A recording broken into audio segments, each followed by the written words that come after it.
Assalamualaikum warahmatullahi wabarakatuh. Yang terhormat Ibu Dr. Yuni Kilawati, SPI, MSI, selaku dosen pengampu pada mata kuliah Avertebrata Air, dan teman-teman kelas M03 sekalian. Perkenalkan kami dari kelompok 3 yang akan membahas mengenai filum Arthropoda kelas Krustasea 1. Sebelum itu, izinkan saya memperkenalkan anggota dari kelompok 3, yaitu yang pertama Nurul Fitrianingsih, yang kedua Fiona Atikah Abrani, yang ketiga Sabda Prameswari Putri Waloyo, yang keempat Muhammad Halvina Romli, dan yang kelima Yosepa Diah Kusuma Wardani. Submateri yang akan kita bahas yang pertama ada Krustasea, Meroplankton, Dapnia, Artemia, Teritip, Argulus, Copepoda, dan Tardigrade. Selanjutnya kita akan mengulik mengenai krustasea. Krustasea sendiri termasuk dalam salah satu kelas pada filum Arthropoda. Krustasea dalam bahasa Latin yaitu krusta memiliki arti cangkang, sehingga dari istilah tersebut krustasea sering disebut sebagai hewan bercangkang. Dikenal kurang lebih memiliki 26.000 jenis, sebagian besar hidup pada habitat perairan tawar dan perairan laut, sementara itu hanya sedikit yang hidup di darat. Kebanyakan pada krustasea bernafas menggunakan insang yang melekat pada tubuhnya. Namun, pada krustasea yang memiliki tubuh kecil bernafas dengan seluruh permukaan tubuhnya. Darah pada krustasea tidak mengandung hemoglobin, melainkan hemosianin, di mana hemosianin ini memiliki daya ikat terhadap oksigen yang cukup rendah. Selanjutnya, krustasea memiliki beberapa ciri-ciri, yaitu tubuhnya bersegmen. Tubuh krustasea ini terdiri atas dua bagian, yaitu kepala dan dada yang menyatu atau disebut cephalothoraks, dan perut atau badan belakang yang disebut abdomen. Yang kedua, memiliki sifat hemaprodit, di mana terdapat dua organ atau alat kelamin berupa jantan dan betina yang berfungsi penuh.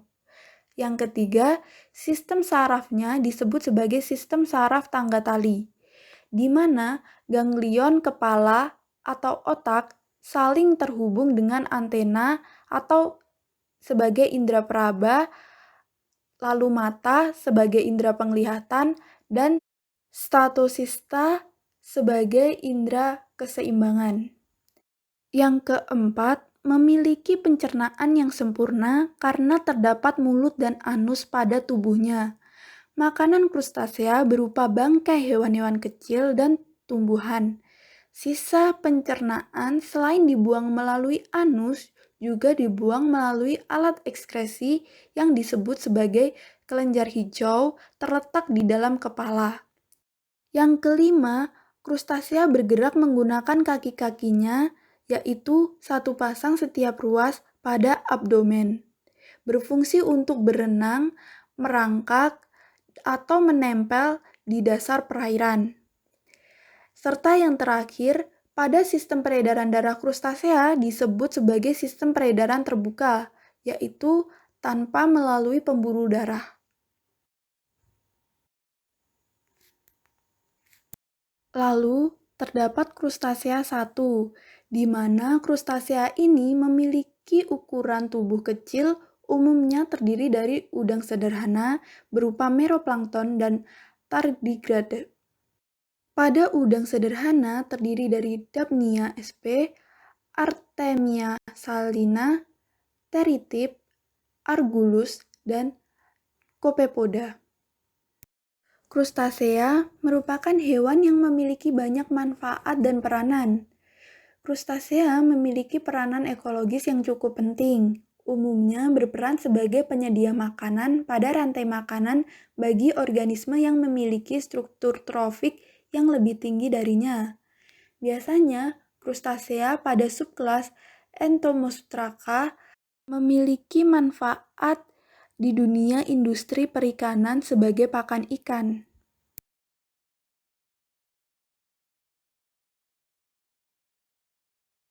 Selanjutnya adalah meroplankton. Meroplankton adalah kelompok plankton yang hanya menjalani sebagian dari hidupnya sebagai plankton, misalnya tahap larva dan telur. Meroplankton disebut juga sebagai zooplankton sementara. Ketika beranjak dewasa, meroplankton berubah menjadi nekton yang aktif berenang atau sebagai bentos yang hidup menetap di dasar perairan. Meroplankton memiliki karakteristik unik, yaitu bentuk muda berbeda dari induknya dan memiliki sifat sebaran yang khas. Meroplankton merupakan fase paling kritis karena belum dapat menghindar dari predator dan membutuhkan kualitas lingkungan yang sesuai untuk pertumbuhannya, serta kawasan yang terlindung. Meroplankton hanya menghabiskan larva atau tahap awal hidupnya sebagai bagian dari plankton, dan kemudian menghabiskan masa dewasanya di terumbu karang. Selain kualitas perairan, tipe habitat seperti ekosistem padang lamun, mangrove, dan terumbu karang juga menjadi faktor penting dalam mendukung kelangsungan hidup meroplankton. Ekosistem tersebut menjadi lokasi dalam mencari makanan, bertelur, dan memijah, serta sebagai daerah asuhan bagi biota air. Beberapa dari meroplankton akan kembali menjadi plankton selama tahap reproduksi mereka. Sebagai contoh adalah teritip atau Balanus sp. Teritip dilahirkan sebagai jenis zooplankton, melayang melalui air sampai mereka menemukan tempat istirahat yang cocok. Mereka kemudian mengarahkan kepala mereka ke permukaan dan mulai membangun cangkang di sekitar tubuh mereka. Menyapu kaki mereka melalui teritip air, kemudian dapat menyaring fitoplankton ke dalam mulut mereka di dalam cangkang. Banyak hewan seperti tiram dan kerang yang juga berperilaku serupa. Selanjutnya, Dapnia. Dapnia memiliki klasifikasi yaitu Kingdom Animalia, Phylum Crustacea, kelas Brachiopoda, ordo Cladocera, famili Dapnia, dan spesies Dapnia. Dapnia memiliki 5 pasang kaki. Sepasang kaki pertama dan kedua berfungsi untuk menciptakan arus air dan partikel tersuspensi. Sepasang kaki ketiga dan keempat berperan sebagai filter, dan sepasang kaki kelima berperan untuk mengisap air. Dapnia memiliki bentuk tubuh pipih bilateral dengan panjang antara 0,2 hingga 3,2 mm. Tubuh Dapnia tertutup oleh cangkang dari chitin yang transparan. Pada ujung perut, terdapat 2 kuku yang berbulu keras yang berfungsi untuk melakukan seleksi penyerapan partikel makanan dengan cara melakukan pemisahan komponen yang tidak dapat dimakan. Secara anatomi, organ tubuh Dapnia terdapat otak, ruang pengeraman, saisum pencernaan, fornix, usus, jantung, ocellus, ovarium, paruh, kelenjar kulit, serta mata. Pada dinding tubuh Dapnia, bagian punggung membentuk suatu lipatan yang menutupi anggota tubuh lain sehingga terlihat seperti cangkang. Bagian ini membentuk kantung sebagai tempat pengeraman dan penampung telur. Bagian cangkang tersebut terbentuk karena banyak menyerap air. Kulit yang awalnya lunak kemudian menjadi keras. Selanjutnya, Artemia. Artemia memiliki klasifikasi antara lain merupakan filum Arthropoda, subfilum Branchiata, kelas Crustacea, subkelas Branchiopoda, ordo Anostrasa, famili Artemidae, genus Artemia, spesies Artemia. Morfologi dari Artemia akan berubah-ubah sesuai dengan siklus hidupnya. Secara umum, Artemia memiliki 3 fase yaitu telur, larva atau naupili, dan Artemia dewasa. Telur Artemia memiliki bentuk bulat dengan ukuran 0,2 hingga 0,3 mm. Telur dengan kondisi baik akan menetas ketika dimasukkan ke dalam air laut atau air yang memiliki kadar garam tinggi selama 18 hingga 24 jam. Artemia yang telah dewasa memiliki morfologi yang lebih sempurna dan lebih mirip dengan udang kecil. Panjang badannya sekitar 1 cm dengan kaki yang dilengkapi dengan 10 pasang thoracopoda yang merupakan alat gerak dari Artemia. Artemia dewasa baik jantan maupun betina memiliki sepasang antena, di mana antena 1 berfungsi sebagai alat peraba dan antena 2 untuk jantan berfungsi sebagai alat bantu dalam perkawinan dengan Artemia betina. Sedangkan antena 2 untuk betina tetap berfungsi sebagai alat peraba juga. Pada daerah belakang kaki Thoracopoda, Artemia jantan memiliki penis, sedangkan pada betina memiliki sepasang ovarium yang masing-masing letaknya di sebelah kanan dan kiri saluran pencernaannya. Secara anatomi, susunan kista Artemia terdiri atas dua lapisan, yaitu karion dan selaput embrio. Kista Artemia berbentuk bulat berlekuk dalam keadaan kering dan bulat penuh dalam keadaan basah. Kista Artemia memiliki warna coklat dan diselimuti oleh cangkang yang tebal dan kuat. Saat kandungan oksigen normal, maka Artemia akan berwarna kuning atau merah jambu. Warna tersebut bisa berubah menjadi kehijauan saat Artemia terlalu banyak mengkonsumsi mikroalga. Oke, untuk submateri selanjutnya yaitu mengenai teritip. Dimulai dari klasifikasinya, kingdomnya yaitu Animalia, filumnya Arthropoda, subfilumnya Mandibulata, kelasnya Crustacea, dan subkelasnya Cirripedia. Sekarang kita masuk ke anatomi dan morfologinya. Untuk panjang tubuh teritip antara 1 sampai 7 cm. Rata-rata mereka bisa hidup dari 5 hingga 10 tahun. Teritip merupakan hewan hermaprodit, tetapi mereka tidak membuahi dirinya sendiri.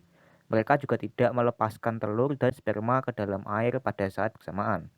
Setelah terjadi pembuahan silang, telur akan dierami pada kantung telur yang terdapat dalam rongga mantel. Telur akan menetas menjadi larva Nautilus. Larva ini berenang bebas dan ukurannya sekitar 500 mikron hingga 2 mm. Pada sudut-sudut depan larva terdapat duri seperti tanduk. Ia memiliki antena dan satu buah mata. Tubuhnya berbentuk perisai, juga mengalami molting atau pergantian kulit beberapa kali. Pada tahap ini, sistem sarafnya mulai berkembang, yang digunakan untuk mendeteksi keberadaan mangsa. Teritip memiliki 6 tentakel yang digunakan untuk menangkap makanan yang disebut dengan ciri. 6 tentakel tersebut dilengkapi dengan bulu-bulu yang berfungsi untuk menarik air ke dalam cangkang, sehingga mereka bisa makan. Teritip mengeluarkan tentakel dan memperluas bulu-bulunya ketika air laut pasang. Bulu-bulu tersebut tersegmentasi untuk mengumpulkan plankton dari air. Setelah mendapatkan makanan, tentakel membentuk seperti sendok di mana partikel-partikel makanan yang didapatkan diteruskan ke mulut. Tentakel kedua digunakan untuk menyaring kadar polusi dan mendeteksi perubahan kondisi air, sehingga mereka bisa hidup meskipun kondisi air tidak baik. Terkadang, teritip ini sulit dibedakan dengan moluska. Mengapa demikian? Karena cangkang luarnya memiliki struktur yang sangat keras. Cangkang teritip digunakan sebagai mantel untuk menutupi tubuhnya yang terbuat dari kalsit. Teritip hidup sebagai sesil atau menempel pada substrat. Hal tersebut karena mereka memiliki lem dari kelenjar khusus yang mengandung protein, di mana lem tersebut dapat mengeras dengan cepat di bawah air dan tekanan tinggi. Lem tetap dapat melekat kuat meskipun teritip sudah mati. Mereka sering ditemukan menempel di cangkang kepiting, ikan paus, batu, cangkang penyu, dan dinding perahu. Submateri selanjutnya yaitu Argulus. Kita mulai dari klasifikasinya. Untuk kingdomnya yaitu Animalia, filumnya Arthropoda, subfilumnya Crustacea, kelasnya Maxillopoda, subkelasnya Brachyura, ordonya Arguloida, familynya Argulidae, genusnya Argulus, dan spesiesnya Argulus sp. Sekarang kita masuk ke anatomi dan morfologinya. Argulus memiliki panjang tubuh 4-12 mm dengan bentuk pipih dorsoventral yang ditutupi oleh karapas dan sepasang mata majemuk. Bagian anterior Argulus terdapat sepasang antena, maksillae pertama dan kedua yang berfungsi untuk melekatkan diri pada insang, stylet yang berfungsi untuk menusuk inang, dan proboscis yang berfungsi untuk menghisap darah. Pada bagian torak Argulus terbagi menjadi 4 segmen. Masing-masing segmen memiliki sepasang kaki renang dan segmen keempat tergabung dengan karapas. Torak Argulis betina berfungsi untuk menyimpan telur. Bagian posterior terdapat abdomen dengan bentuk pilopus segmen. Abdomen pada Argulis jantan terdapat testis, sedangkan pada Argulis betina terdapat seminal receptacle. Selanjutnya yaitu Copepoda. Copepoda ini sendiri berasal dari bahasa Yunani, yaitu kope yang berarti dayung dan podos yang berarti kaki. Sehingga Copepoda yaitu berdayung kaki yang mengacu pada sepasang kaki yang sama dan bergerak bersama-sama. Klasifikasi Copepoda ini sendiri yaitu Kingdom Animalia, Phylum Arthropoda, Subphylum Crustacea, kelas Maxillopoda, subkelas Copepoda. Copepoda ini sendiri terdiri dari 10 ordo, yaitu Calanoid, Herpaticoid, Celopoid, Geliloida, Herpacticoida, Misophryoida, Monstriloida, Platycopioida, Poecilostomatoida, Siphonostoida, dan Argulidae. Anatomi dan morfologi Copepoda. Tubuh kelompok ini berbuku-buku dengan bentuk pipih memanjang dan berkaki pendek. Lalu, warna tubuhnya yaitu transparan.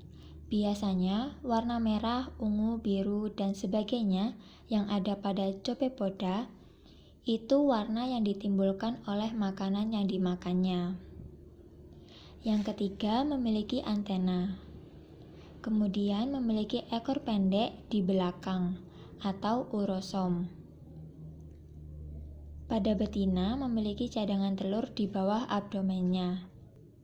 Dan memiliki cephalosom yaitu perisai atas kepala dan beberapa segmen yang terhubungkan. Selanjutnya, tubuh Copepoda dibagi menjadi dua daerah, yaitu prosomal dan urosomal. Wilayah ini dipisahkan oleh artikulasi utama.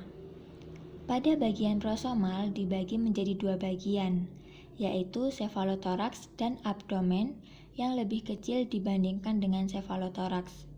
Sedangkan urosomal merupakan bagian toraks ketujuh sampai ekor.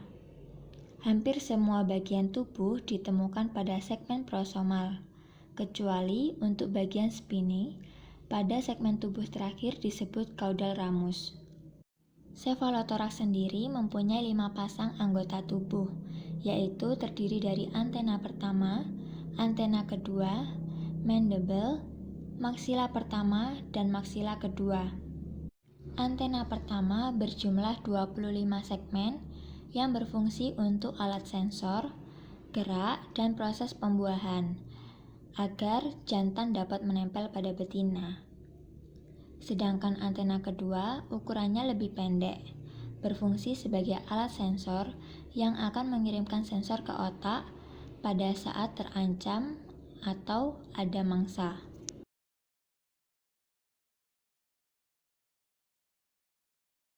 Selanjutnya, filum tardigrade atau yang dikenal sebagai beruang air.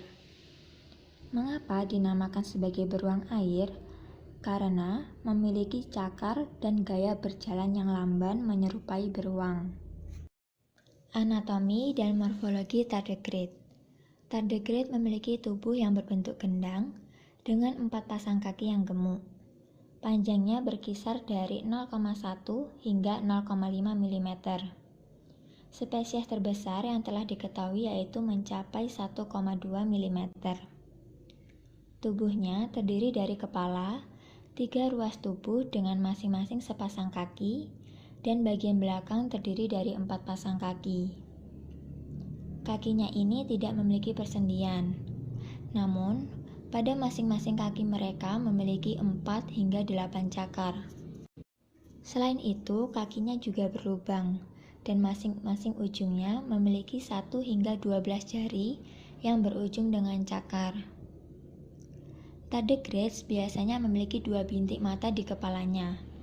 Masing-masing terdiri dari 5 atau 6 sel. Kemudian, filum ini tidak mempunyai sistem pernafasan, karena pertukaran gas terjadi di seluruh tubuh. Lalu, mulutnya berisi stilet atau tonjolan seperti jarum yang digunakan untuk menembus sel tumbuhan, ganggang atau invertebrata kecil tempat tardigrades makan, melepaskan cairan tubuh atau isi sel.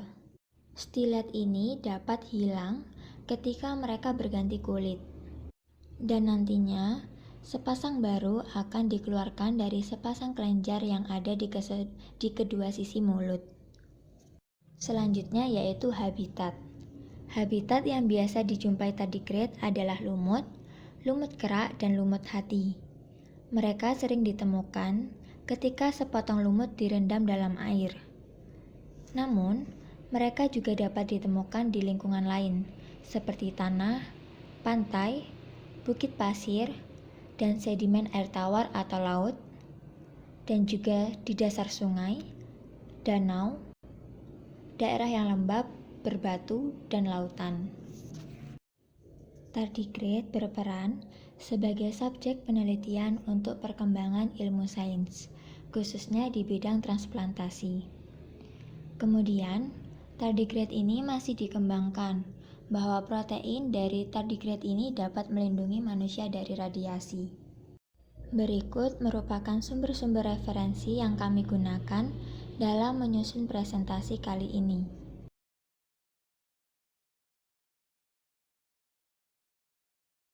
Sekian yang dapat kelompok kami presentasikan.